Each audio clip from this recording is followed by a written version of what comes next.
Hi, and welcome back to the Proof of Sound podcast. I'm Reed, and as always, allow me to introduce some of the best gentle dudes you could ever talk music with. The former hardcore kid who'd probably take a bullet for Mike Kinsella, Kyle Phelps. Hey, everybody. Is that true? Very true. Okay, good to know. Good to know. Mike, if you're listening, you know your bodyguard. Up next, he's got his eye on you, Jack Antonoff, the classic rock historian, Jake Smith.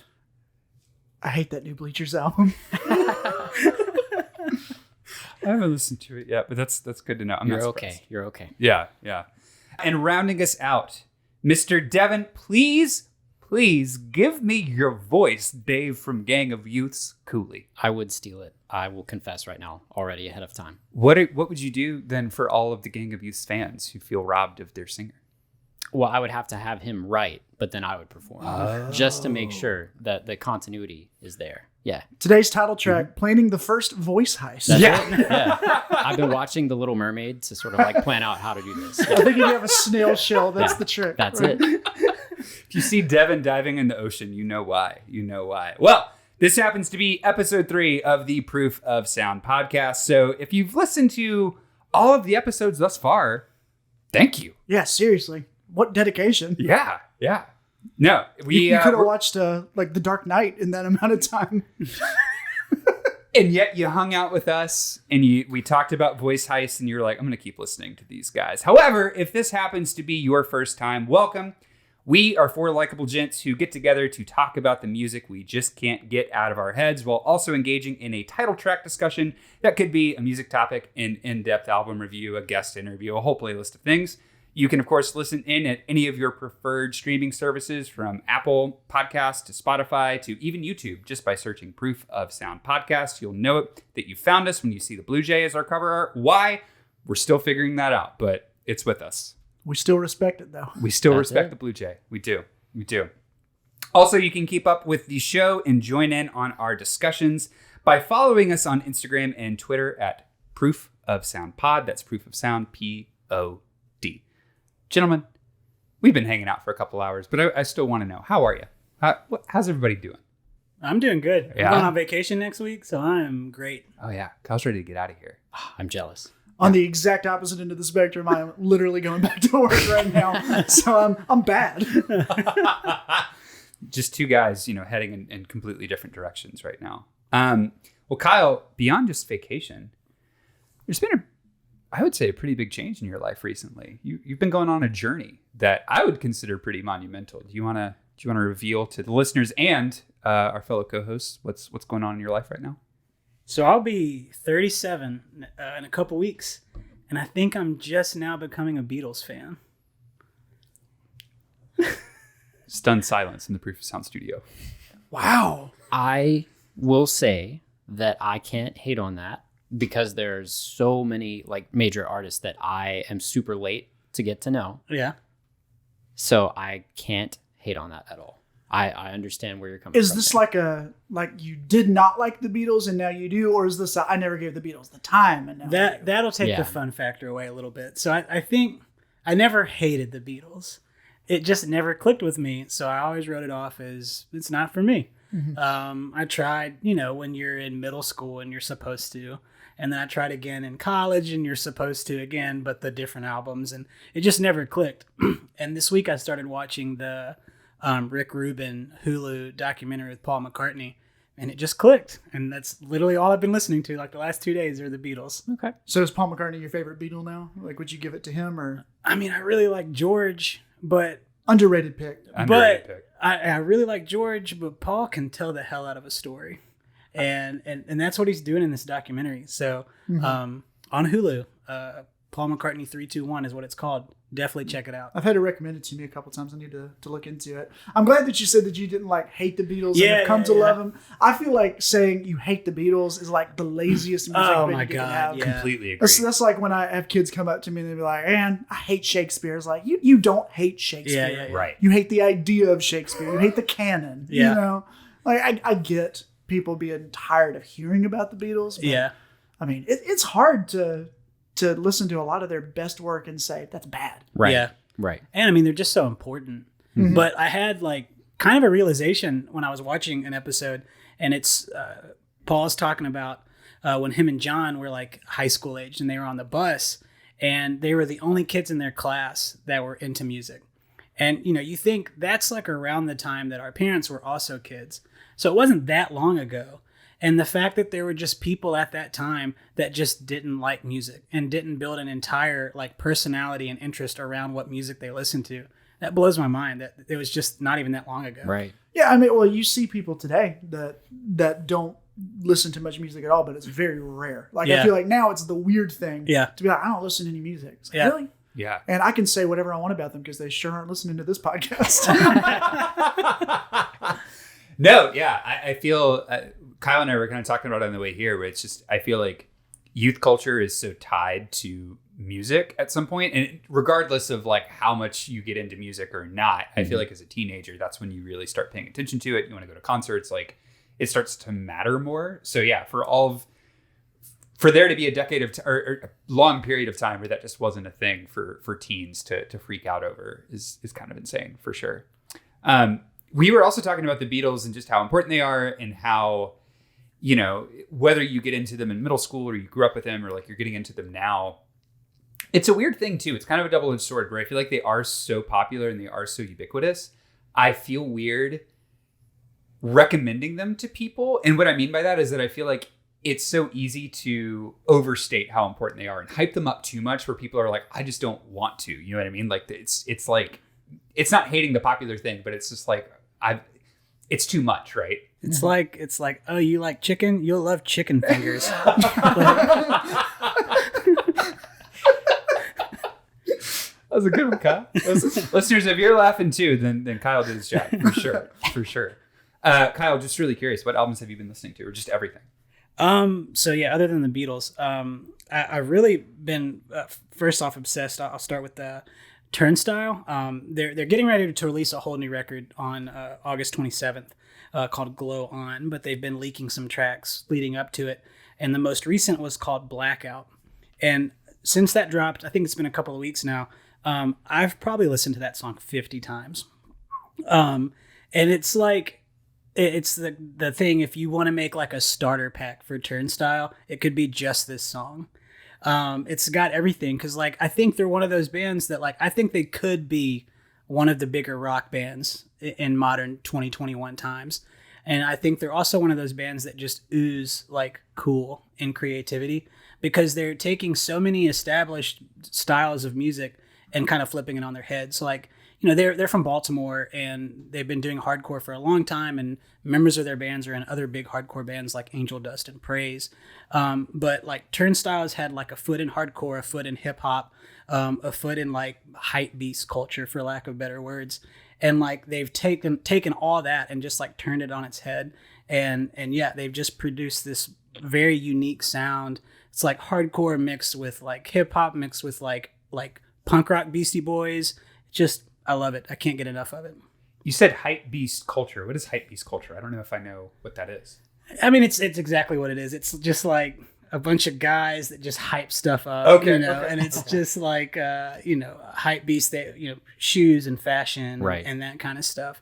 So, and they're big in like, they, just a few weeks ago, they released like a 3-part EP, a 3-song EP, but it's all one song, and they did a short film of it, and it's just like one of the most stylish and cool things I've seen a hardcore band do in a long time.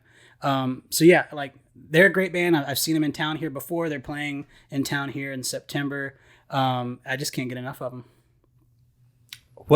So they have a new album coming out too. What are based on this EP and this single, what are your hype levels for this album? Do you feel like it's... So this one's going to be on Roadrunner Records, which is a pretty big deal. And I believe their last one was too, but I'm not 100% sure. But the hype around this one is very large. With every release, they've gotten bigger and bigger. And the last one had a very big sound, but it was pretty short, and it was still like very much leaning to the ways of hardcore, which is fine. Like that's great. But like, I feel like they've expanded even more. Like one of the songs on the new album has Blood Orange on it. Yeah. So they're just kind of experimenting with a new sound, but like, it's almost like they got to skip the part of experimenting and they've just already honed it in. So I think it's just going to kind of be like their final form. Yeah. Yeah, they just have all these different directions to go. Have you guys listened to this at all? Yeah, when I listened to Blackout, my first thought was, this is what, this is going to be weird, this is what I wish Weezer sounded like right now. Whoa. Yeah. Okay. Like it's got that kind of modern rock sound. And then like Kyle said, they're playing around with some other styles. Weezer notoriously fond of playing around with other styles, but they do it poorly most of the time. Yes. Yeah. But this had that kind of Weezer, like we're just having fun sensibility. But was good. I actually really liked their last album that came out a couple years ago. I remember being really into that one. There's a song in there called Generator that I love. That, like, if I need to get hyped up, I'm going to listen to Generator. Yeah, Generator is I'm all in on that. To me, Turnstile is like, Turnstile is to hardcore what Deaf Heaven is to metal. Where they're maybe spurned by like the people that are deep in the scene, but they're like, we don't care, we're doing our own thing. Yeah. Because they're not hardcore in the sense that we're going to typically think of hardcore. They're branching out, they're doing cool new stuff for that genre, and I'm on board with it. I think they're great. Yeah, and Kyle too, and not to harp too much on Turnstile, but do you feel like if there's a listener out there who's like never really gotten hardcore, like maybe that form of music seems too heavy or too extreme or whatever, do you feel like Turnstile is like a pretty okay stepping point for somebody? 100%. I think, while they are very unique and different, they are very accessible to someone who hasn't been in it before, because I think a lot of hardcore, especially the more like heavy, like knuckle dragger hardcore, is like pretty off-putting and simplistic and kind of macho and all that kind of stuff. And they're anti all of that. So, yeah, definitely. Cool. All right. In addition to the new Turnstile, tell me all about who the hell Andrew Weathers and Hayden Pedigo are. So I am kind of embarrassed because I don't know a whole lot about them as people. Okay. But especially Andrew Weathers, Hayden Pedigo, I've listened to his last record too, but they did this one together. And it's a style of music that over the last year and a half during quarantine I've really gotten into. And it's just like instrumental folk scapes. And I like it because it's, primitive guitar, lots of looping and effects pedals, and it just kind of creates like a sense of space. So I listen to it a lot while I'm driving at night, while I'm working at home. My wife and I are going on a road trip next week, so it's going to be played a lot during that. But especially the song Dry Country Ramble, like if that song catches me on the right day, it can get me emotional. And there's not even a word in that song, but man, it's great. Yeah. So yeah, I mean, it's great, like reading music, background music, but at the same time, it's not to be ignored. It's beautiful and stands on its own. Yeah, I really like this album. We Inside Baseball, for the listeners, we kind of create a collaborative playlist so that we can all hear what we're going to talk about in each episode. And listening to this, it reminded me so much of how much I love a guy like William Tyler, who I feel like a lot like that does the same thing. But what I like about these guys is that it feels so much more improvisational and in the moment. Mm-hmm. It feels less like this really specific kind of winding structure of a song and more of this. It's not a composition. Yeah, completely. Yeah. There we go. Thank you, Jake. Yeah. Mm-hmm. It just kind of carries itself on the wind, which I really like. So yeah, I definitely found myself lost in it. Good pick for sure. Any other? Yeah. Yeah, no, I definitely listened to it. I found that it fit a lot more when I was like here at home working. It was a great track for that kind of thing. I turned it on for the first time yesterday because I'd never listened to anything from either of them at all on the way home, and it was not the right space. Yeah. So I was like, hold on, I'm like 2-3 minutes into the first track, and I was like, all right, hold on, putting this on pause. We'll play this later. But really enjoyed it once I got home. It's excellent for, like you said, when you're reading or working, that sort of thing. But like you said, not to be ignored. Yeah. And so it made me want to dig in and find out a little bit more about these two guys because I'd never heard of them. And Pedigo, actually, in 2018, he ran for city council. What? Yes.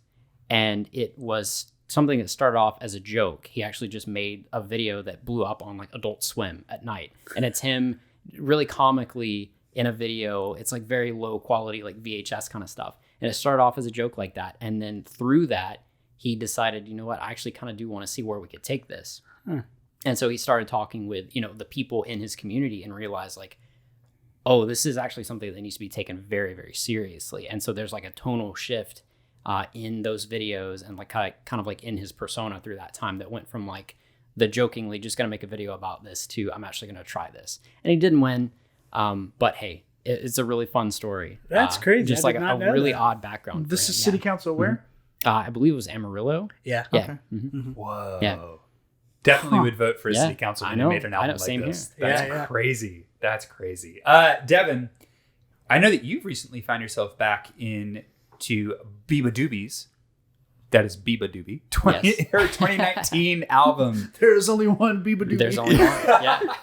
Fake It Flowers. Tell me about it, Devan. So I found this album late last year, actually. Reed, you sent me the first track of this album, Care, is the first track on the album. You sent it to me, and it was the same day that it showed up on my Discover Weekly list on Spotify. So this is meant to be. Yeah. You know, the stars have aligned. So I gave it a shot. Just for the listeners' background, if you haven't already heard of her or think that you haven't heard of her, if you have a TikTok, you have heard this girl.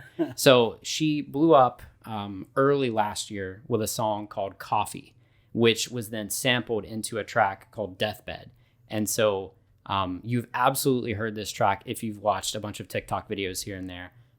But this is a total change from that sound for her. This is a straightforward rock album. It's rock, it's grunge, it's 90s, it's great. I really dig this.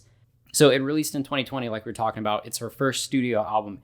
It's that grungy, really engaging rock that she can do. She plays around a lot with like different sounds and effects, but it never like comes across as gimmicky, which is really cool, I think. And it doesn't feel overdone.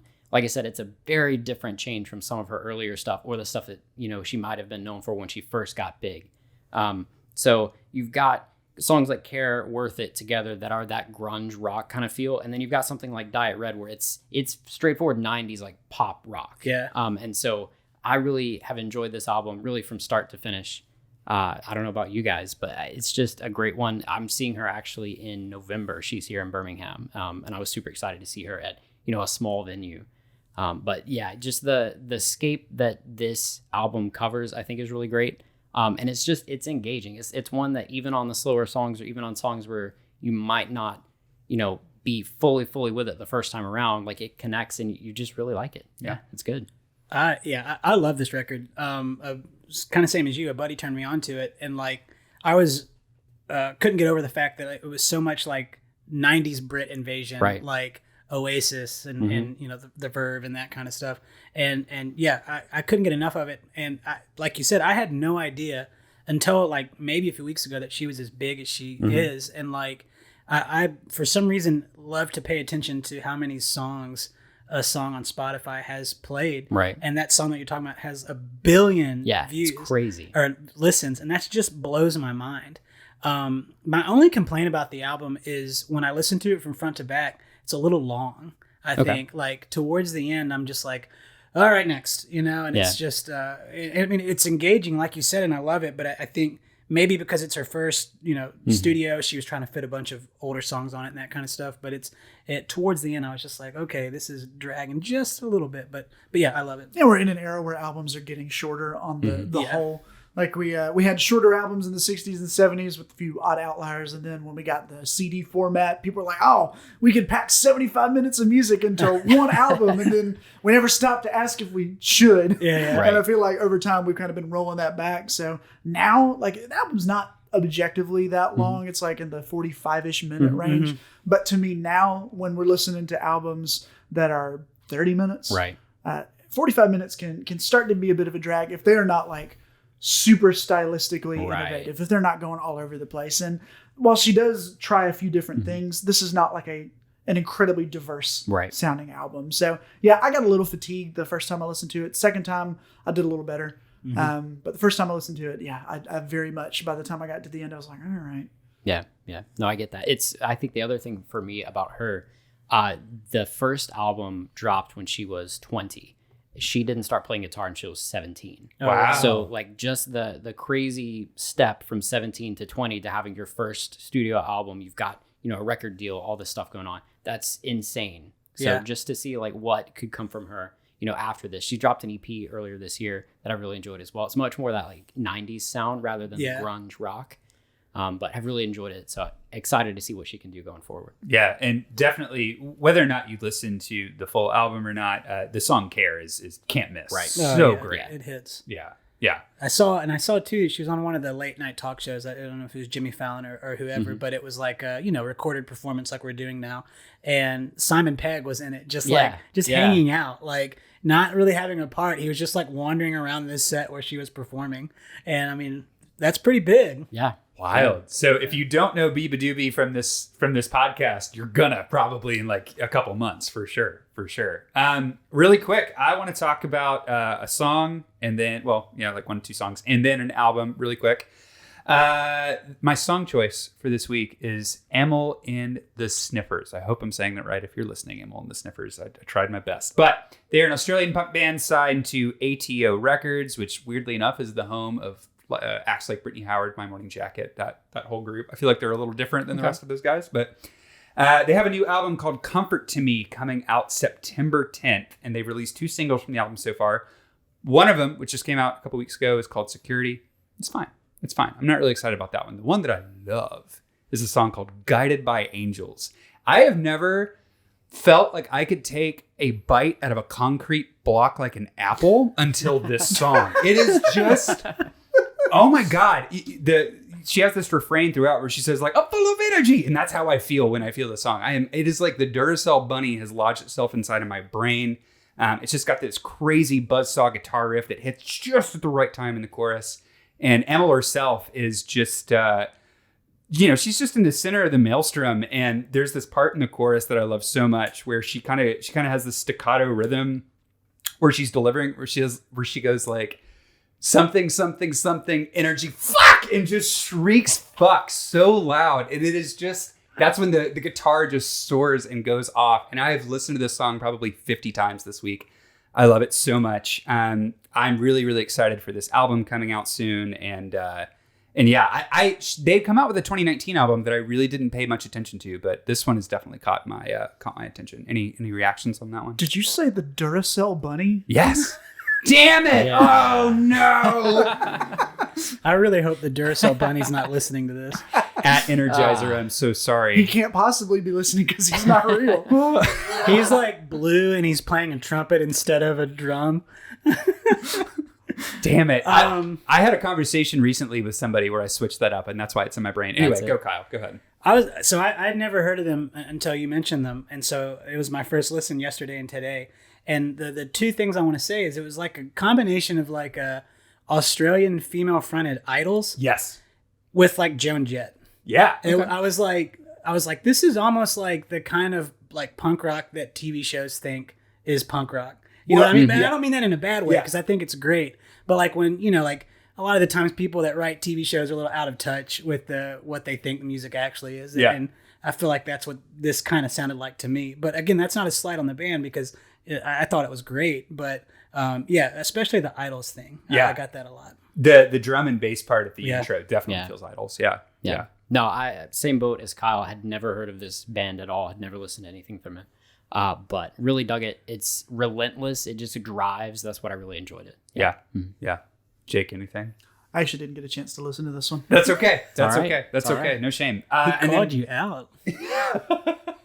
That's okay. I'll get him back.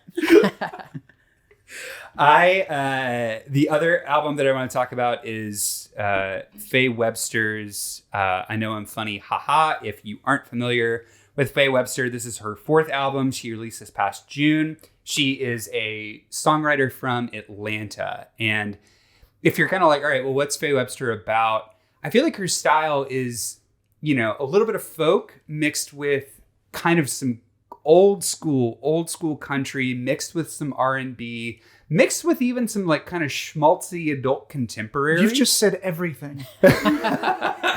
She's a mix of everything. There's a little hip hop going in there too, But no, she came out with an album last year called Atlanta Millionaires Club that I know a lot of people loved, and I was fine with it, but I'd kind of bounced off of it. This one though has really caught my attention, but I could see this one being really divisive because I just think it's about to be. Yeah, I think it is. I figured because I feel like, and I'm gonna go ahead and say what I think you guys are gonna say. It's such a slow, patient, boring. Oh, I knew it. I was coming. No. I knew it was coming. I literally never have thought one I'd thing written about this album in my notes, and it's just boring. I knew it. Kyle, we have been in lockstep lately. Yes.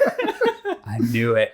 It doesn't surprise me. And I feel like, again, this one's going to be hit or miss for people, straight up. If you listen to this and you're like, no, I totally understand. But this is the music that plays when you're on hold with your doctor's office. No. Yeah. No. Absolutely. I would actually prefer like generic Muzak over this. Wow. So wait, what do you guys hate about it so much? Like, okay, it's boring, fine. But like, what about it is so boring? Is it the music? Is it her? The album has no pacing. Yeah. Like, Yeah. as I'm listening through it, the first song has a little bit of energy to it. There's like a piano part that I kind of liked. It was like, Right. maybe I'll be into this. Then like the next 5 songs are all these dreary mid-tempo ballads that were like, I'm going to do a little classical guitars. Like, I don't care. You did that on the last 4 songs. Wow. And then like finally, I think is the song Cheers. called Cheers. Yeah. There was a little bit of life there. I was like, yeah. And then it just goes right back. And I'm Yeah. like, Yes. write something different. And I know that sounds real rich when I'm about to talk about the Right. band that I'm going to talk about. Just write something different. But I don't know. This did not resonate for me. Yeah. And Reed, I hate that 2 episodes in a row we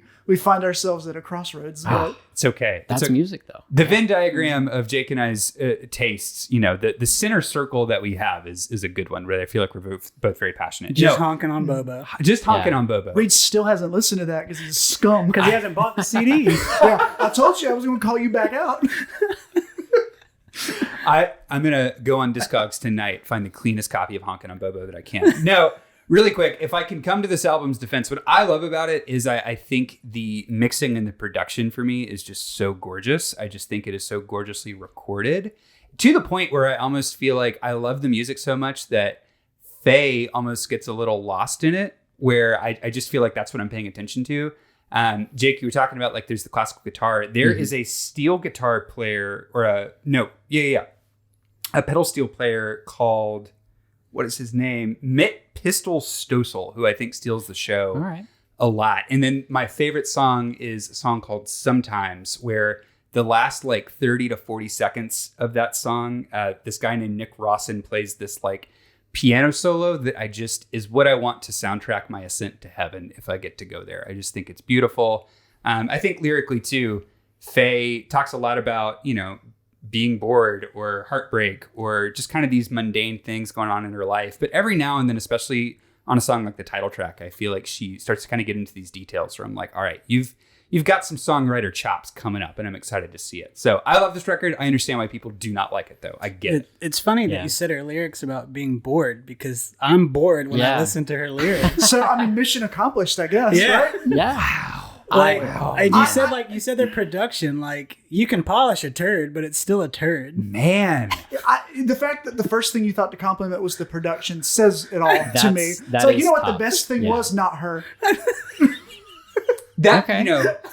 I'll admit, again, I feel like she hired session players for this that do definitely overshadow her. Yeah. But every now and then she gets something in. Devan, what have you got? I've listened to this album 6 times, and my opinion has not changed since the first time. Not a single bit. It just You worked nothing way harder at this happens. than I did. And I started listening to this album like weeks ago. Yeah. So this has been over the course of a good month and a half for me. It just, nothing happens in that album. And then you just get to think- a song like Cheers, and it's like, you I almost like wish you it were talking wasn't about. there, because then you're Yeah. like, oh, you could be doing this the whole time. It was such a curveball, but then Yeah. it's like once you get to the crescendo of some of those sound effects that she has, it's like they go, okay, mute button. And it's like, what are we doing? Man. Yeah, that album, it really does. It starts off in one spot with the first song that I do enjoy. It really doesn't change at all until you get to Cheers. And then it goes right back to the same stuff through the rest of the album. And yeah, like I said, 6 times through, and it just, my opinion hasn't moved. I respect Yeah. that dedication though, Devan. 6 times. I is a wanted lot. to like it. Yeah. I wanted to like it. But Yeah. I think when we're talking about that the production kind of like draws her out or drowns her out, really, I think lyrically or the way that she sings most of the time, there's no effort there to really set yourself out Sure. or apart from the rest of whatever's going on. Sure. And she really stays at this same level the entire time. And that's, just part of what she does. But yeah. I'll think about another not a lot has happened. singer-songwriter that we talked about a couple episodes ago that also is known for very detailed-laden songs. It was Lucy Dacus, Yeah. who has an incredible ability for her voice to pierce through those songs. Like, you are just in tune with her voice. And Faye Webster, I feel like her voice is a dime a dozen. Like I could throw a dart into a pile of CDs and land on a singer who sounds like her. Oof. I feel like it's weird because when I've played this record around Stephanie, one of the complaints that she has is that not that it's boring necessarily, that is one of them, I will admit, but also that she doesn't like Faye vocally. And it's not so much that she's a dime a dozen, but specifically, I think there's like some enunciations that Faye does that she for just sure. gets under. It sounds like she's singing from the bed that she just woke up in. That's fair. That's fair. Hey, now, never mind. I'm going to save that for the next episode because it'll come into play. I was losing my shit a second ago because I was just thinking about being a listener of this podcast and like just hearing the three of us just roast Reed into oblivion for bringing up Faye Webster. I need the Faye Webster army to rise from Atlanta and help me out on social media if you're listening to this episode. Tag her on Twitter. Just get her to take care of us. I'm sorry, Faye. If it helps, I know that our local record store loves you. So, yeah, For sure. That's fair. I did recently buy the album from them too. All right, so moving on from Faye Webster, where there's a crater in the ground right now from how much. It feels so bad. It's okay. It's okay. Jake, you have been listening. You've been getting off the 2021 hype cycle to go back to an old favorite. There you go. That's all the hint you need. I've gone back to ZZ Top in honor of their bassist Dusty Hill, who passed away not too long ago. R.I.P. And it has been an amazing journey. Like ZZ Top is a band that I loved when I was in middle school and then into early high school. They were one of my gateways into classic rock. So for me, very impactful band. I remember my stepdad burned a CD. Like he had a copy of like most of ZZ Top's albums, and he just collected a bunch of his favorite songs, put them onto a burned CD for me. And that was just so formative for me. So when I heard that Dusty Hill had died, obviously I wanted to jump right in there, kind of explore some of that music again. That honestly, I haven't listened to much for several years. You know, every now and then a song of theirs will come on and I'll enjoy listening to it, but I wanted to really dig in and remind myself why I loved this band so much, and still do. And so I went back, and obviously I think when you're listening to ZZ Top, there's kind of two albums that loom large over the rest, Tres Hombres and then Eliminator. And for my money, Tres Hombres is where it's at. I think that is their crowning achievement as an album, as a band, as a unit. And Dusty Hill, for me as a bassist, sits in that same underappreciated sweet spot that someone like Cliff Williams of AC/DC's in, where he's not overplaying the song. Especially in the 1970s, there are a lot of rock albums where a bassist is kind of overplaying. And like maybe it's fun in the moment, but the more you listen to a song, the more irritating it can get. I know this is actually late 60s, but it still proves my point. The song Magic Carpet Ride by Steppenwolf is a great song. The bassist is going way too ham on that song. Like he's doing too much. But Dusty Hill is in that sweet spot. He does not want to overshadow the song. And that's something that I appreciate about his playing, is he's not overdoing it. I think especially in a three-piece, that's vital. Yeah. But Tres Hombres just has this perfect blend of blues and this boogie and barroom sound, a little bit of funk, elements of country that get brought in periodically, with just this kind of swagger that so many bands lack. And Tres Hombres has been a treat for me. I think probably their three best songs are all on this album. That'd be Waiting for the Bus, LaGrange, obviously, and Jesus Just Left Chicago. Those three songs are just out of this world. If I can, and Jake, I love the genre smoothie that you're kind of talking about that Tres Hombres has. I recently listened to this album for the first time earlier this year. There was a King Gizzard and Lizard Wizard album called Fishing for Fishies that kind of plays with boogie rock, and I liked it so much that I was like, I got to go back to the source material. And I remember texting you about this album being like, oh my God, Jake, ZZ Top's great.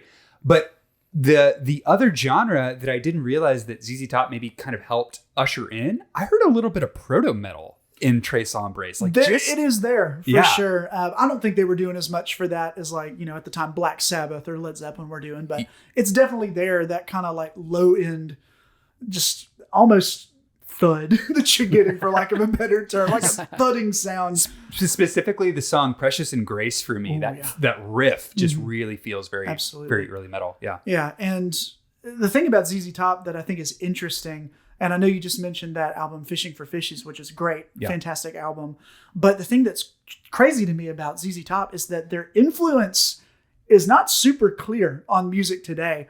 Like, I think if you go and listen to maybe some of the blues rock explosion of the early 2000s, your White Stripes, your Black Keys, those bands almost were more influenced by like the dirtier, messier blues, and the same stuff that inspired guys like Eric Clapton, or maybe even dirtier stuff than that. Obviously going back to the Delta blues, but that more polished boogie-centric blues that ZZ Top pioneered, I don't really hear it in a lot of music today. So it's like they're this landmark band that is kind of, their influence might have been a little bit lost.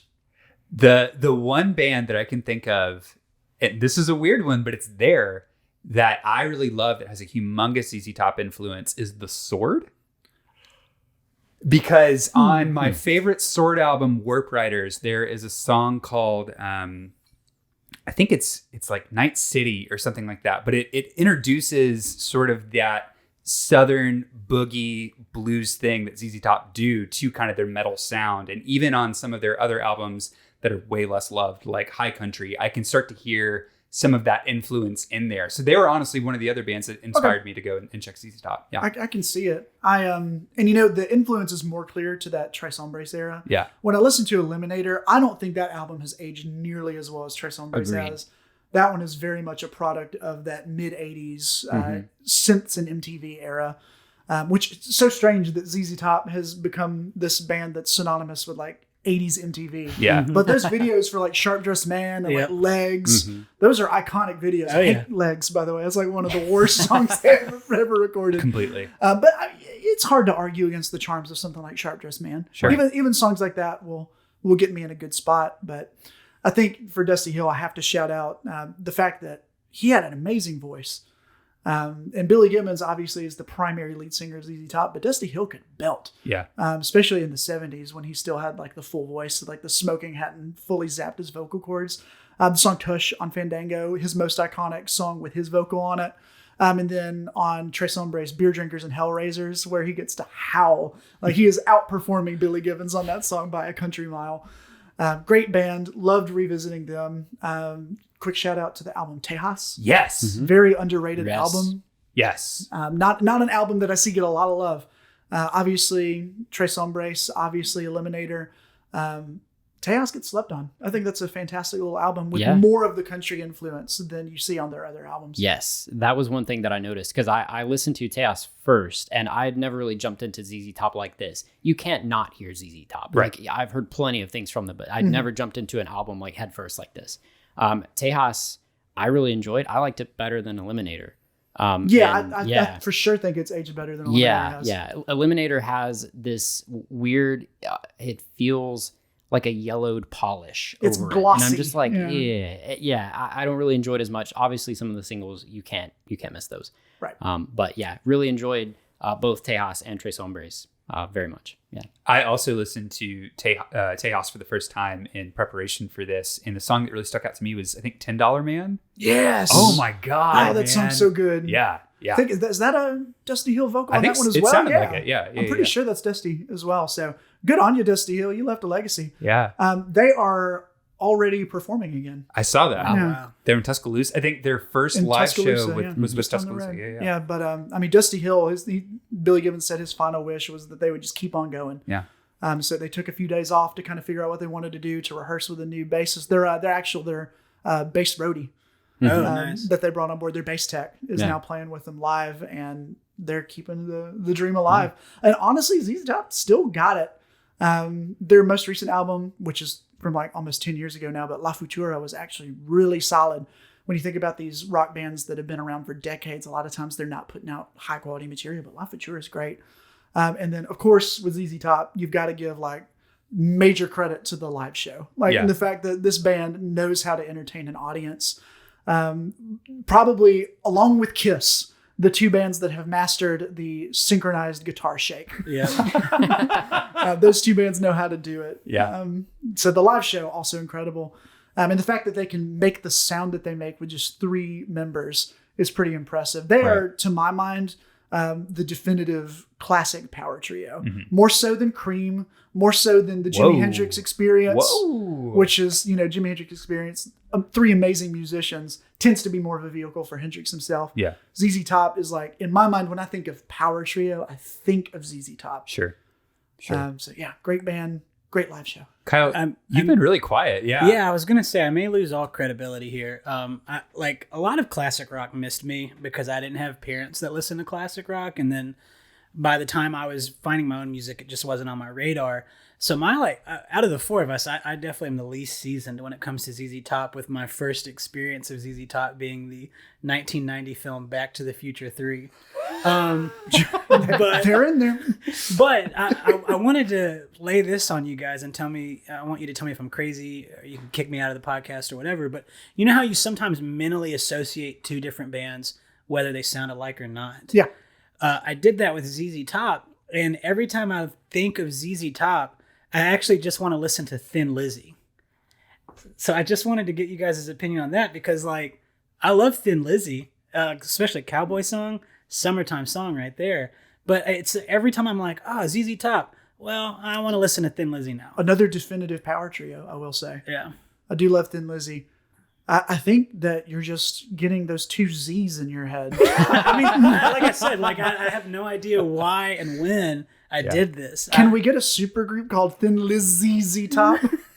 Those 2 groups have nothing to lose at this point, so may as well. I mean, they both have dead bassists, so that's going to be tricky. Ooh, R.I.P. R.I.P. But no, with ZZ Top for sure. If your only exposure has been LaGrange or Sharp Dressed Man on classic rock radio, and you've never actually gone back to these albums, I think they are 100% worth it. Oh yeah. And if you like the song "Jesus Just Left Chicago," you owe it to yourself to listen to the live version by the band Fish from their album "Slip, Stitch, and Pass." Yeah, I'm shilling Fish. I stuck Fish onto the podcast. Man, we just lost 10 listeners right then, and right gained there. thousands. You almost lost a co-host. No, but that's to get to a finer point about ZZ Top. I think their songs are just so instantly iconic. There's something about these songs where no matter who's playing it, it's just got this vibe to it, this swagger that you just can't get out of your head. Fantastic band. Also, shout out to Slipknot's drummer, Joey Jordison, who passed away very recently as well. I know I want to pay tribute to all these musicians that have passed away. And Slipknot was a gateway band for me into much heavier music. They weren't a band I listened to extensively, but I went back and definitely listened to a few of their earlier records to kind of get my fill of Joey's drumming. And dude could play, probably the percussion's the best part of Slipknot's sound. Yeah, so I agree. Rest in peace to him as well. R.I.P. For sure. All right, I think it's time to get into today's title track. This is, of course, kind of our main discussion of the podcast. And today, we figured that, given the state of where this industry is right now, where it's slowly trying to come back and is trying to kind of deal with new protocols with the Delta variant of COVID, we would talk about good old live music, the experience of seeing some of your favorite bands' songs performed right in front of you in the flesh.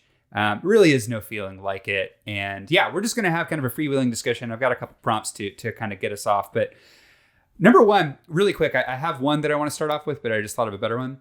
What was the last show that you went to? Kyle, we know yours. Yeah. We know yours. Japanese Breakfast a couple weeks ago. Do you guys remember? Oh, let me do some detective work while you answer, Reed. Yeah, no. Yeah. I'm pretty sure that mine was maybe Whitney at Saturn, which was not a particularly thrilling show. I'll go ahead and say, sorry to all the Whitney stands out there. That was a really boring show where they just played the album. And they could play with Faye Webster. They really Love could. It. That tour will happen, I'm sure. It's fuzzy. It's been a year and a half. I understand. I know the last show I should have seen was Against Me, but obviously COVID shut that down. Right. Was that at Saturn? It was going to be. I was so excited about that show. Yeah. Yeah. My last one would have been Vampire Weekend, and I was so excited. At the BJCC, and then it got happen. canceled. Yeah, it didn't happen. Dang. The last music related thing I saw was a live production of the musical Rent. So I'm just going to say that. Okay. Whoa. Okay. For lack of a better term. It was not a very good production of Rent, honestly. I've seen better Rent. Even the movie version of Rent was superior. But hey, it was live theater. Yeah. And it evokes the same feelings. Sure. Sure. No, I get that. Get this man to a live show right now. All right. Let's start with a prompt that I think then that we may all kind of have an answer to, which is, what was your first show? Do you remember your first concert experience and what it was like and who you saw? Devan. So chances are, because I don't fully remember my first concert that I went to, but if I had to guess, is pretty bad. Chances are it was a pop punk band, a Christian pop punk band called Hawk Nelson. They got you to the show. Whoa. They did. That's probably one of their better songs, sadly. Dark times, that's for sure. Where did you see them? Yeah, this is even worse. Even It probably worse. would have been at a church. Nice. Pretty sure. My dad fell asleep in the back row. Well, that Yeah. tells you everything you need to know right there. Yeah, but he what a trooper to have taken a bunch of teenagers, because it wasn't just us, if I remember correctly. It was my sister and I and a bunch of friends. And what a show it was to knock my dad out in the back row of I some have also seen Presbyterian Hawk church. Nelson. I had not heard of them before when Oh, I saw man. them live. And, later that night, I was supposed to be seeing Skillet, which, for the age I was and the culture I was in was a big deal. I just remember thinking the whole time, I was like, get off the stage. Right.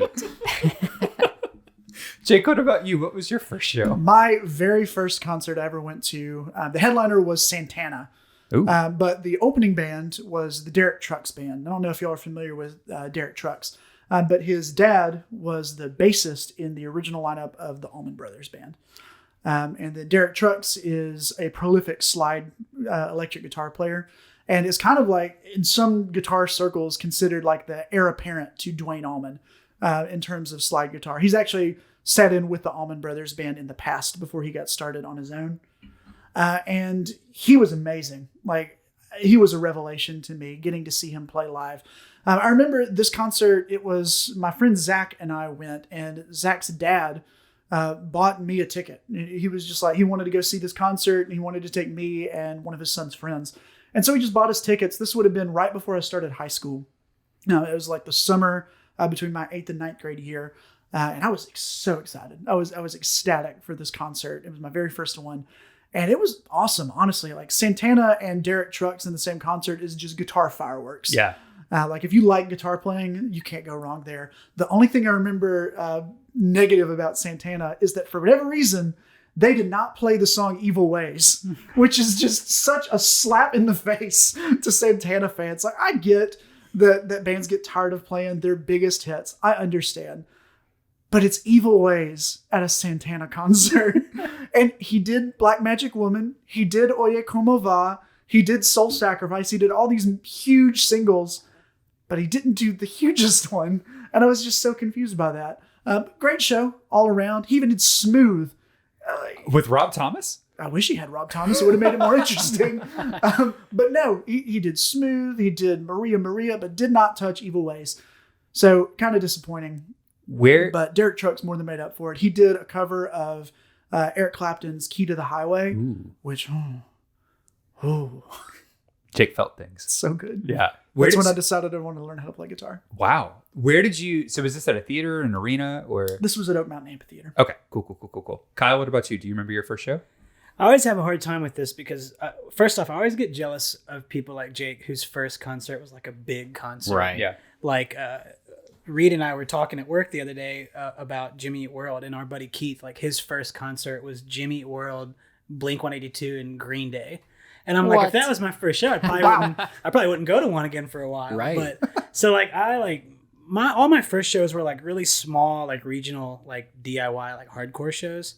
But the first show I remember being like, this is kind of a big show, was Reliant K, Bleach, Fillmore, and Holland in 2002.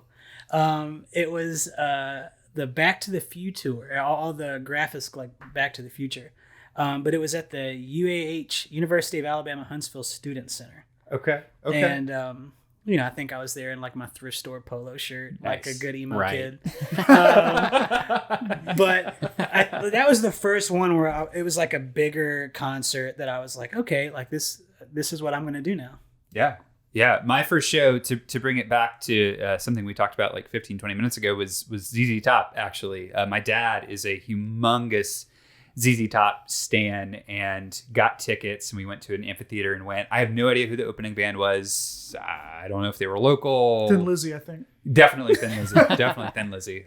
Yeah.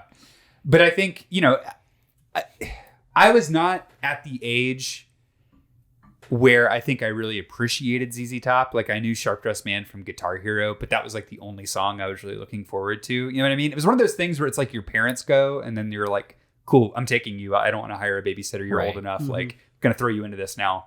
And I remember the spectacle of it was really great because, Jake, you were talking about how ZZ Top are kind of one of the premier live acts. They have that great kind of, synchronized guitar shuffle. I think they came out with the fuzzy guitars, and they may have... Did they do the spin? I can't remember if they did the spin or not, but I hate it now because, like, it's one of those things where I appreciate ZZ Top so much more now, but when I was 14, I was like, not into it. I also think I remember, and this is a specific thing to the group of people I was with, but I think I went with my cousin, who was like my older cousin and just a good guy. Brian, I saw that you were following, so shout out to you, dude. But he, I think, tried to get this girl to kind of go with me that was one of his friends, but he lived in a different city and I never met this girl before, and I was 14, and it was just this weird, like, do I pay attention to this concert that I've never been to in this experience, or like, do I like high five you? I don't know what to do. Do I high five you? I was 14, Jake. That's power flirting right there. But yeah, that was my first show was ZZ Top. And I want to ask, so I noticed with Jake, like, it seemed like your first experience was great. Devan and Kyle, it kind of seemed like you guys were like, oh, this is kind of what it is. That's kind of how I felt. It took me a while to get excited for concerts. Does that make sense? Because I just think the volume, the standing around, the big crowd of people, it took a little while before I understood what the magic was. Does that make sense? No. No. For me, like, from that first one, even with it being a band that, like, I grew out of pretty quickly, like, I was immediately hyped for, like, any concerts that I could go to. Really? Sure. Okay. Yeah. Okay. Damn, Devan, perfectly timed. I know. Sorry. After Santana, I got really invested in the next concert I went to, which was Joan Jett and Def Leppard. Ooh. Classic rock. Wow. Just taking the circuit, Jake. Yeah. How were they? Were they good? Also good, yeah. Okay. Great show. My friend Zach and his dad, he bought me tickets. Again, this was a year after Santana, but he was a gold mine of concert tickets for sure. He also got me tickets to go see a Beatles tribute band called Rain, who are very entertaining. If you've never seen that, I think they might actually be playing in Birmingham pretty soon. They might have already done so by the time this podcast comes out. Yeah. But yeah, Rain, also very fun. These were a lot of my early concert experiences, though, were these classic rock bands that were past what we would consider their prime, or they were, like Rain, a tribute to a classic rock band. I saw Black Jacket Symphony perform the Rolling Stones album Let It Bleed. I remember was a very early one that I saw. But it wasn't until maybe 10th grade, maybe 10th or 11th grade, where I started going to more shows and shows that were more directly catered to the stuff that I was into at that exact moment. Yeah. And I feel like that makes all the difference, and is sometimes sort of, even still, and I don't know how you guys feel about this, but like, anytime that I want to go to a show, I'm very wary of the people that I want to take with me to that show. Yes. Because if they don't know the artist, don't care about the artist, I'm like, I don't know if this is really going to turn you. You know what I mean? Like, I don't know if this is going to convert you, versus like, if I go with people who are already into it, it's going to be fun. But if it's live music, maybe this is controversial. Live music to me is sometimes never the thing to expose yourself to a bunch of new people sometimes. Oh, yeah. Agreed. Okay. A few years ago, back in 2016, there was a festival in Atlanta, Wrecking Ball. Had a lot of like older like punk, hardcore, and emo bands. And I remember I finally got to see this band that I'd listened to since I was in high school called Piebald. Emo, pop punk kind of band. And like, there was a group of people that like I always listened to that band with, but they weren't with me when I finally got to see them. And I was with other friends that I had made since I really listened to them. And it kind of sucked. Like, not Piebald, they were great, but the fact that I didn't have those people there that I had always listened to them with, I couldn't enjoy it as much as I probably could have, just because I was with people that I didn't have memories also associated with that band with. Totally. But then, like, on the contrary, going to see a lot of the like Christian bands at like Winter Jam was a big one. And then I went to the Ichthus Music Festival in Kentucky a couple times. But seeing those bands with people that were equally a part of that culture at the time, it didn't matter if the band was terrible. It was going with the people who were in that culture with you. Yeah. And that made all the difference. Like I would go see 1,000 Foot Crutch 1,000 times over. I would throw up my Rawkfist. It's a real, that's a song title. Song. It's terrible. But I would go see it if it was with the people that were there with me. Even to this day, I think if me and my buddies that were into 1,000 Foot Crutch at the time, if they announced that they were doing a show, I'd call up the gang. I'd be like, let's do it. Yeah. And I mean, like you were saying, back then that first show, did we immediately know that's what we wanted to do? And it was for me too, because I was going to the show to see the bands, but also, I think the four of us all grew up in kind of smaller communities. That's just what all our friends were doing too. Right. So you're going to see the bands, but also you're going because that's just what you're supposed to do. It's you're either going to be in the group of people that go to the football game or go shopping at the mall, or you just go see the shows. Sure. And I took a lot of pleasure in going to concerts like Santana, where it was something that was maybe more niche among my community. Like obviously Santana's huge, but was not huge in Columbiana, Alabama in the year 2008.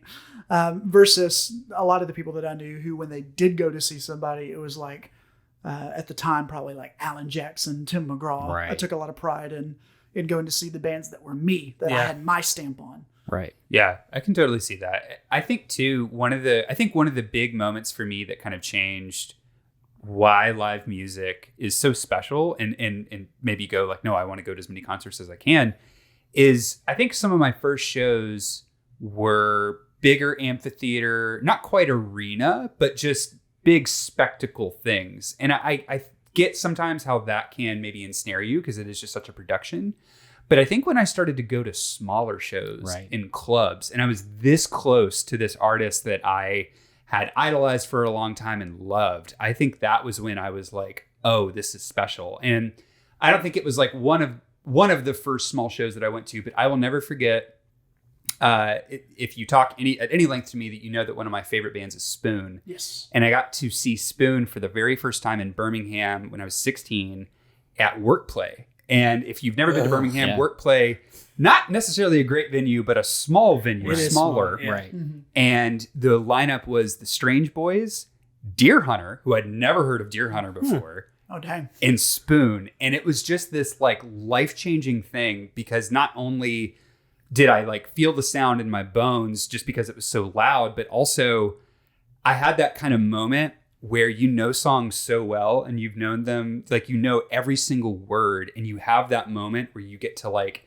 whether or not, anyone else around you wants to hear you sing, you just sing it because it's just automatic.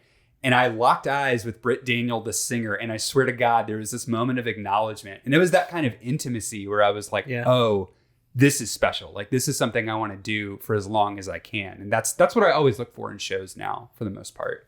Mm-hmm. Those small club shows are important, to the point now where, honestly, if there's an arena tour of something, I don't know about you guys, but sometimes I'm just like, I don't think that's for me necessarily. I don't know, it depends on the artist. Some artists can really work an arena. Yeah. Mm-hmm. I was going to say, like, I'm kind of grew up the opposite of you guys did. And like, I can probably count on one hand the amount of like big arena shows that I've been to. I've been to the Ryman Auditorium a few times. Yeah. Like the BJCC, the big civic center here in town. I've been there a couple times. But other than that, I've pretty much dwelled just only in like the smaller clubs and DIY venues. Because I do like that intimacy. I do love a good arena show because it's going to sound great and you're surrounded by people that enjoy it just the same way that you do. But you're so far away from the band. Yeah. Right. You can't finger point with the members of the band when you're singing along and that kind of stuff. I think for me, if you're, comparing the two, I feel like in a smaller venue, it humanizes the artist and you're on the same level with them. But like if I'm seeing, like I saw Green Day for the first time in an arena and it was cool, but it's not the same. Right. It's not the same at all. Right. Totally. And Kyle, too, I know that you are very invested in the hardcore scene. And I feel like hardcore punk shows are a very specific kind of live experience, right? Very physical. What was that like? Like, was that something that you automatically knew going in? Or was that, And how do you like approach it with new people? Like, I don't know. I've only been to a handful, but it's a lot at once. Yeah, it's like I said earlier, it's intimidating at first, especially in the early 2000s when everybody's wearing like camo shorts and that kind of stuff. But like the first show I ever went to actually was a hardcore show in my hometown in Indiana. And I was taken aback. There's people hardcore dancing and stage diving and that kind of stuff. And, it to be 15 years old and seeing that, it was weird. But, some of the best show memories I've ever have are at hardcore shows where I'm front row. I've got the singer's T-shirt in my hand, like while he's wearing it, screaming the words to his song 5 inches from his face. Yeah. So yeah, it's, I'm not going to say it's the best because it's completely optional who likes what. But for me, like you can't beat a hardcore show of a band that you just love so much. Yeah. Yeah. I want to ask too, and I know that the physicality of hardcore shows isn't just sanctioned to hardcore, but mosh pits and that whole thing. What are our experiences? What are the rules? I'm very interested in the different takes here. The rules are determined at the show you're at. Yeah. And a lot of times the artist is in control of the rules. Personally, I have always found most mosh, obviously you have mosh pit horror stories, but most shows that I go to, mosh pits, they're communal experiences. Yeah. Like it's hard to explain to somebody who's never been in one or at least been close to one. Yeah. But I remember specifically Reed and I at a show for a band called Nightmare Boys. It was Shout out to Hatton Records in Birmingham. Yeah. A little tiny band, a tiny show. There were maybe like 30 people max in the room. But I remember a mosh pit broke out, and Reed and I, obviously I wanted to jump in, but Reed was like, I want to try it. It was like baby's first mosh pit. It's like a great way to get started. Yeah. And we get in there and we're having a great time. We're moving around. We're thrashing. But at some point it was on this tile floor, and I remember Reed slipped. Hardcore beer all over the floor. And almost like, and I was standing right next to him. I was afraid he was going to get trampled. Yeah. So I like grabbed him and pulled him up and I like rescued him from the mosh pit. But most of the time when I see stuff like that happen in a mosh pit, and maybe a part of this is influenced by the fact that a lot of my earliest mosh pits were at Christian metal shows. But mosh pits will, if they notice somebody's fallen, they will stop. They will pick you up. Yeah, right. They will not let you get harmed in any any way that you don't directly consent to. Yeah. I think I've had worse experiences in between bands just standing there than I have in mosh pits specifically, weirdly enough. Okay. Yeah, the intentionality of knowing you're going to get pushed around makes all the difference. I would rather be pushed around in a mosh pit of my own volition than be like bumped in the shoulder in a packed show for like Phoebe Bridgers. Yeah. Which is in our future, Kyle. I'm very excited. I might mosh at that show. Yes. But so I agree with you guys at 99.9%. Because I lived in Jacksonville, Florida for a while, and there was a local band, Kids Like Us, and they hadn't played a show in years, so I went to see the show.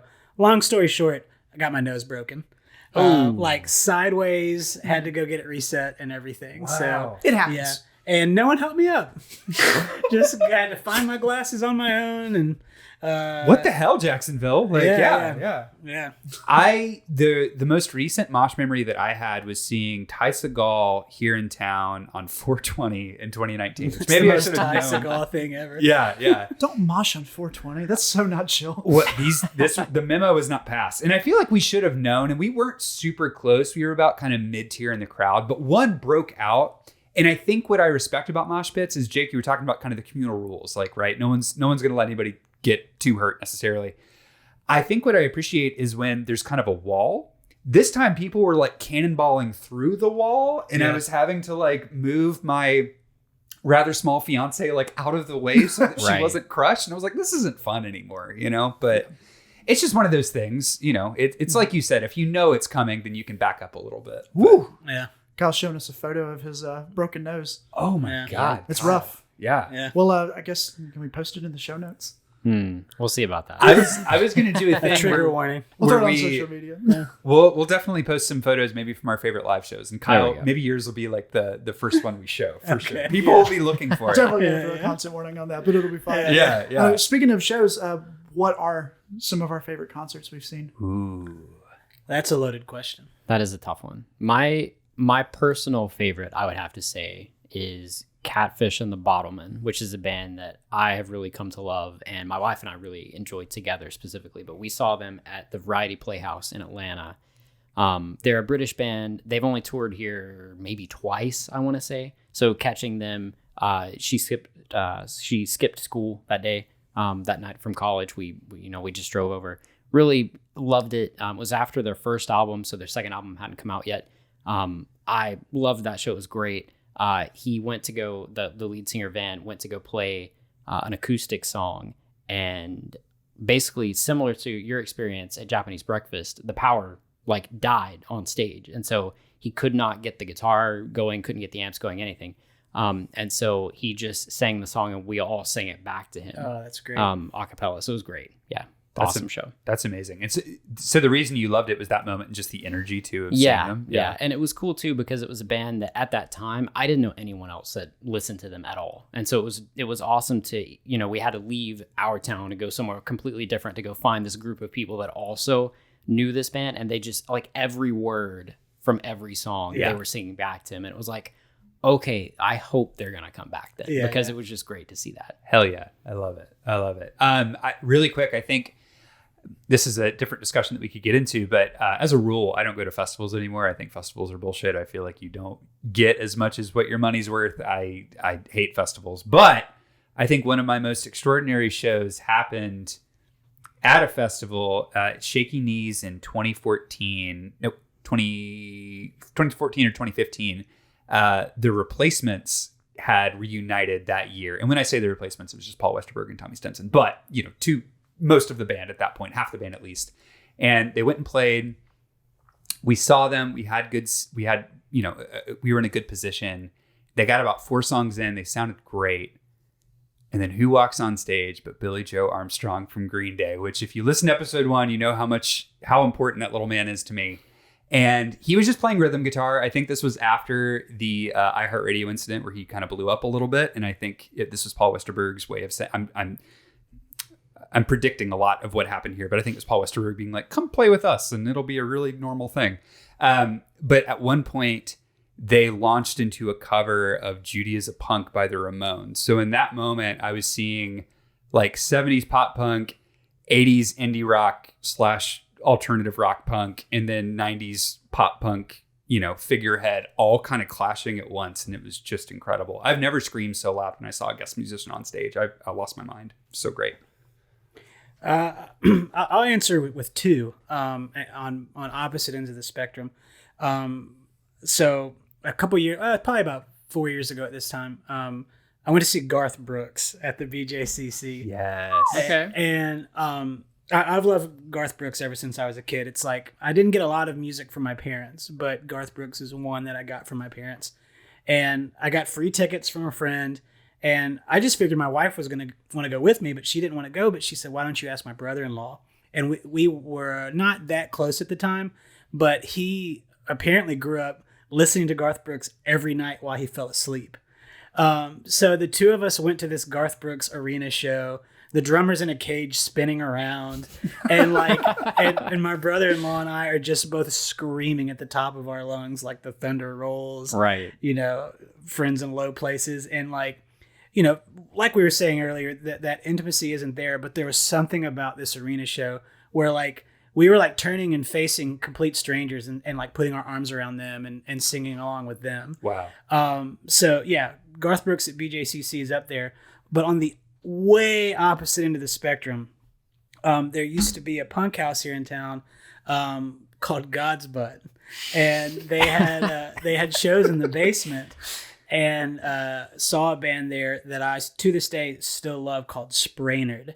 And they're kind of like the 2010s version of old Blink-182. There's a little emo throwback in there, but it's a lot of pop punk. But saw them in the basement with 35 people. Everybody knew every word. I was very drunk, and we all had our arms around each other, just singing along. It was the most fun I've had at a show I think I've ever had. I love it. That communal experience can be powerful. Oh, yeah.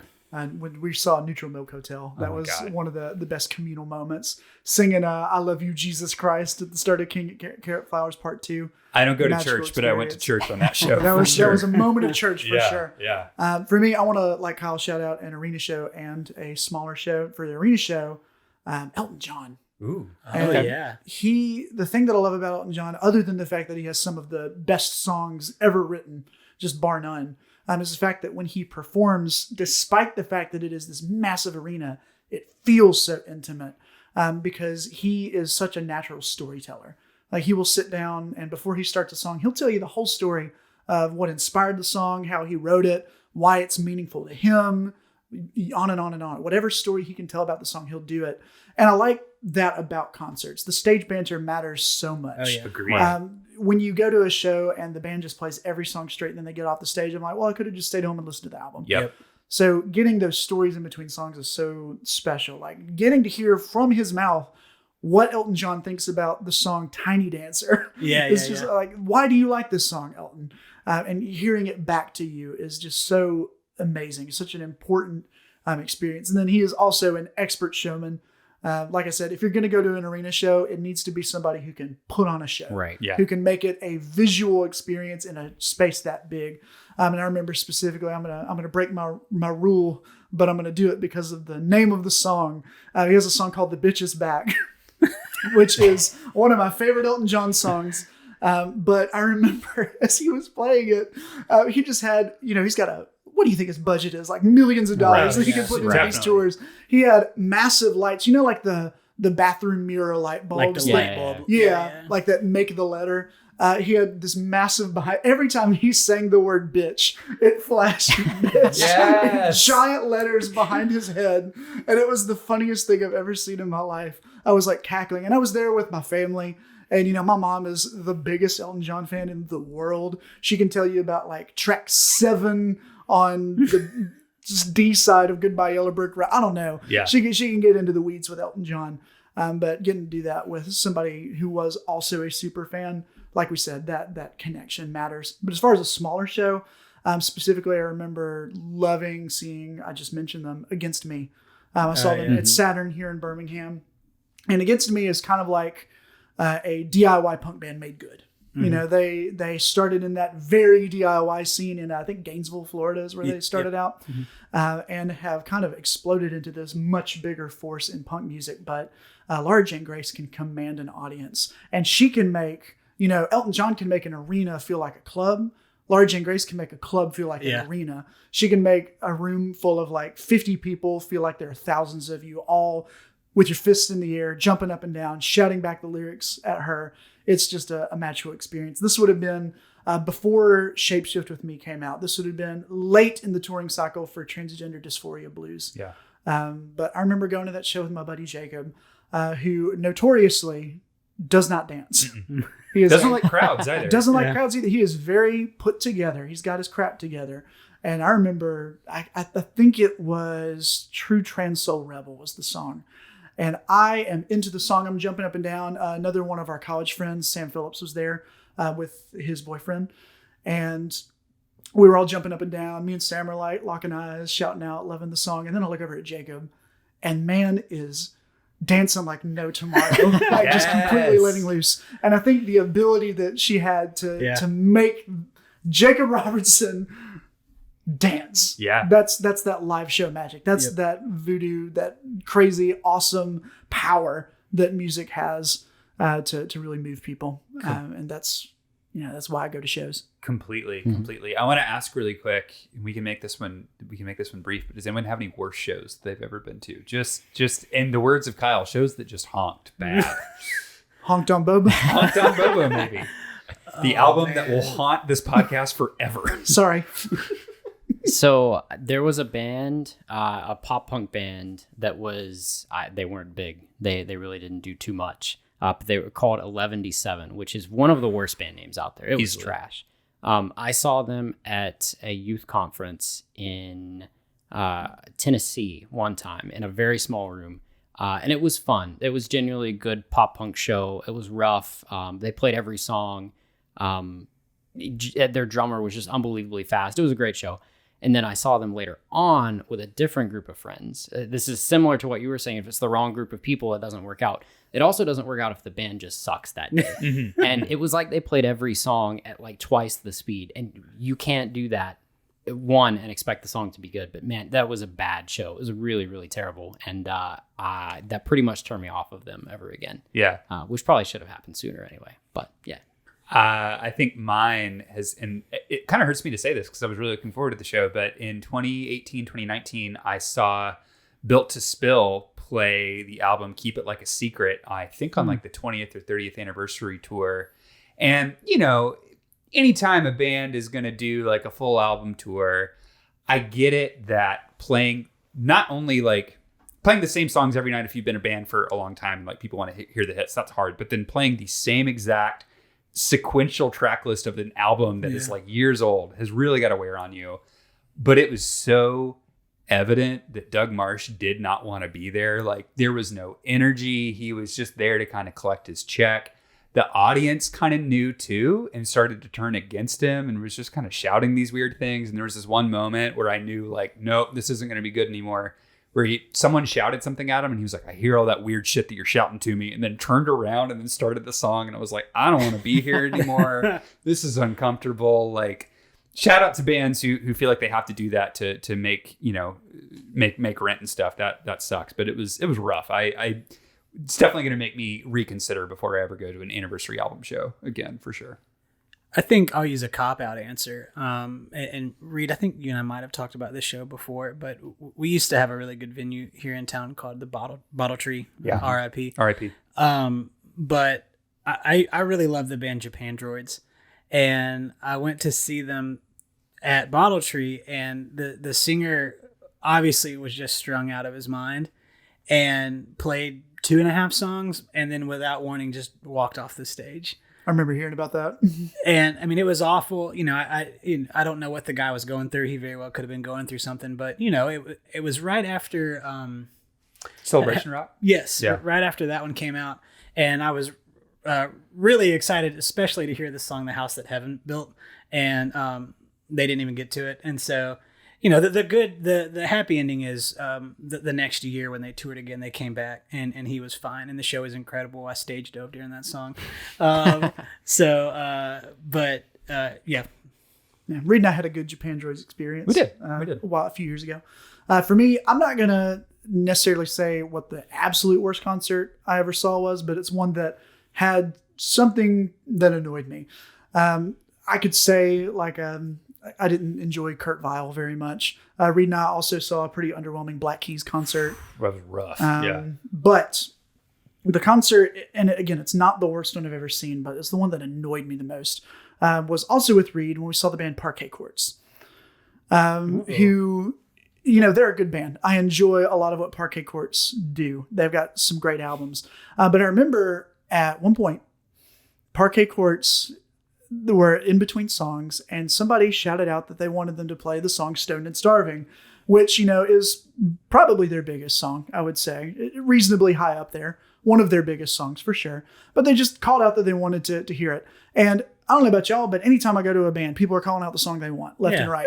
When I saw Jason Isbell, he even had a play on that where somebody called out that they wanted the song Elephant. And he said, no, I'm not going to do Elephant. I'm not going to play songs that you call out for me. And then someone said, don't play Last of Mike Hyde. And he said, that's clever. And then he played Last of Mike Hyde, which was fun. Really funny. But Parquet Courts, they got the song called out. And I don't know what it was, if he'd just been asked that one too many times, but Andrew Savage, lead singer, was just like, no, this is we're not going to play that. And then proceeded to not play it. And I know that a lot of times encores are annoying, like the band going out and having to come back on to do the rigmarole. But you could tell that they were going to encore and then just didn't. Like the Stoned and Starving request just like flew all over him. So they just decided they were going to just end the show then. And they walked off, and the house lights didn't come up immediately, which was another clue that there was definitely something up. Right. I just remember being so annoyed. It's like, this is part of being a live performer. Like, people are going to call out songs. And if they call out Freebird, first off, any band out there should be prepared to immediately play Freebird to shut that person up. At least the first few notes or something. Yeah. But second off, the part of being a performer is knowing how to deal with an audience and work with an audience. There are things that all audiences do. Most audiences will call out songs that they want. That is a part of it. And most listeners at concerts have songs that they want to hear that are popular. That's why they're popular songs. So if somebody calls out that they want one of your most popular songs, I get it. I know you play that song night after night after night after night. That's part of the job. Yeah. And I just remember that flew all over me. And to the point where they came to town a couple years later and Reed was like, I'm going to see Parquet Courts. I'm going to say, have fun. This is also an example of how, regardless if you go with the right group of people or the wrong group of people, you can still have very different interpretations. Because I loved that show. I was not mad at all. I also think Stone and Starving is like a really boring Parquet Court song, so I wasn't mad that they didn't play it. And then when they came the next time, that was such a fun show. That was when Stephanie and I like didn't mosh, but anytime a show gets me dancing, I know it's good. And Parquet Court's got me dancing both times. Like I said, not a bad show and not the worst show I've ever been to by far. Just the most annoying show. The show where when it ended, I would just had a sour taste left in my mouth. Yeah. I get that. It's that audience to performer relationship is definitely a weird one. All right, y'all. Any other thoughts on live albums or live music? Live albums is a whole nother thing we could probably talk about for a whole nother title track. That's true. So maybe we want to hold on to that one. Part 2 coming soon. Soon then. Okay. Have y'all ever had a show that otherwise would have been a great show, but it was ruined by the audience? Almost definitely, but I'm trying to think if one is immediately jumping in my mind. I want to say something just as a thing. Okay. Listen, if you go to concerts and you go and you're like loaded or inebriated, that's fine. I get it. It's just part of it. It's a party atmosphere, whatever. But if you get so drunk that you were at a spoon show with me and you throw up all over like 15 people and a whole it's a lot of people section opens up because there's just so much puke and you're like falling all over the place. Like, what are you doing?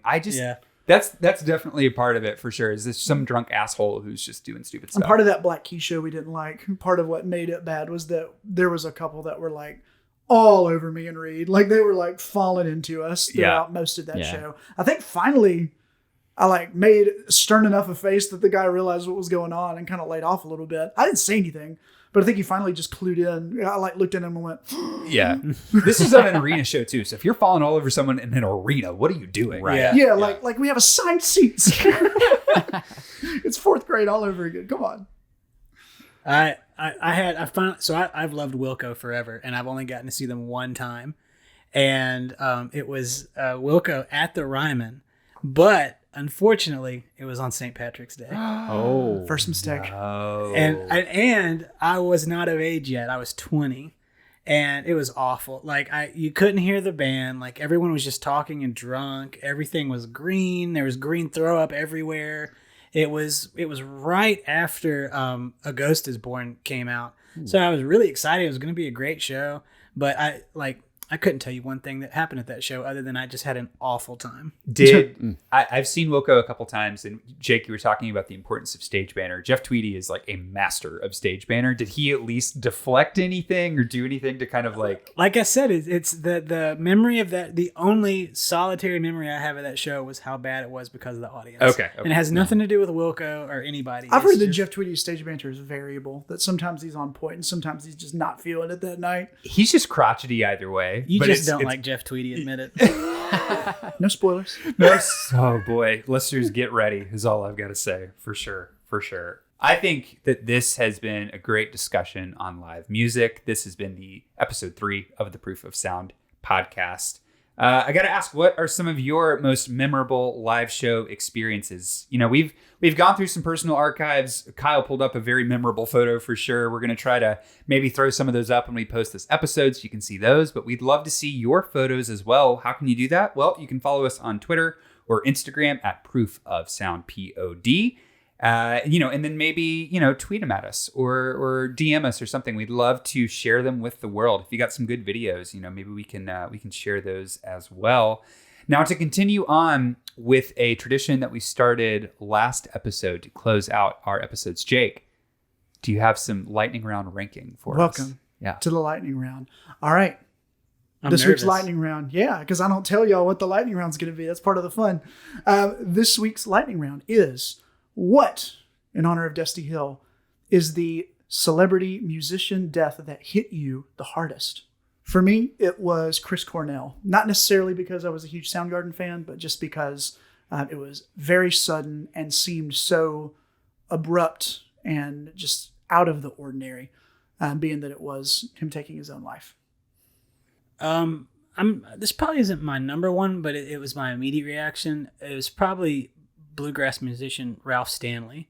He passed away. I mean, he wasn't unexpected. He was an older gentleman, but my wife and I had talked about going to see him like 2 weeks before he passed away, and decided we just didn't want to stay up late, and we'd see him next tour. And then he passed away and didn't get a chance. Wow, that's rough. I would say mine, I'm actually going to go with a non-musician, but a renowned music lover, is Mr. Anthony Bourdain, for sure. He was just a tremendous person that I watched all the time, and I just loved his style and everything, especially just how he died was just so tragic. So Anthony Bourdain. I think for me, I don't have one specifically that passed away after I'd already come to love their music. For me, it's been a lot of like, I will hear or see of one of the greats that has passed away, and that's what has given me a gateway into their music. Yeah. And so it's a different sort of respect for me, because it's less about, oh, I've lost someone, and it's more about once they have passed, that's been the reason that I jumped into their catalog of music and been like, oh, I didn't have this respect for them beforehand, but now I really get, why so many people were so down about this. Yeah. So it's more on the in retrospect than anything else for me. Gotcha. Yeah. Gotcha. All right. You heard it here. This has been the Proof of Sound podcast. Respect the Blue Jay. Respect the fallen. Goodbye. Goodbye.